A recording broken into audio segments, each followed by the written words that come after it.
नमस्कार. आज आपण लिंब कशी स्टोअर करायची हे बघूया. तर एप्रिल मेमध्ये लिंब महाग होतात, तर आपण काय करूयात, आता मी 1/2 किलो लिंब आणलेली आहेत. आता मी सर्व लिंबाचा असा रस काढून घेतलेला आहे, त्यातल्या बिया वेगळ्या करून रस गाळून घेतलेला आहे. अशा प्रकारे आता एका पातेल्याने मी तो रस मोजून घेतलेला आहे. छोट्या पातेल्याने 1.5 पातेलं तो रस भरलेला आहे. तर त्याच्याच प्रमाणात मी साखर टाकणार आहे त्यामध्ये, म्हणजे जेवढा रस आहे तेवढी साखर टाकणार आहे. आणि आपण त्यामध्ये मीठ आणि साखर टाकून ते व्यवस्थित विरघळून घेणार आहोत. आणि हे मिश्रण आपण एखाद्या काचेच्या बरणीमध्ये भरून स्टोअर करून ठेवणार आहोत.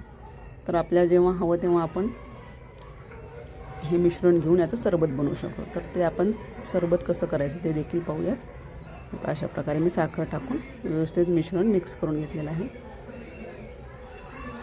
आणि तसे आपण साखर आणि मीठ टाकून घ्यायचं आहे, म्हणजे जेवढा रस तेवढी साखर टाकलेली आहे मी.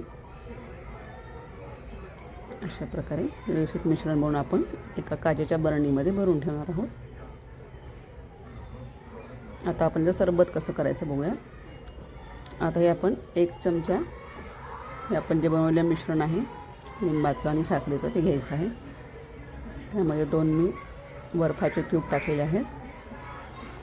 त्यामध्ये आपण पाणी ॲड करायचं आणि आपलं झटपट लिंबू सरबत तयार होतं.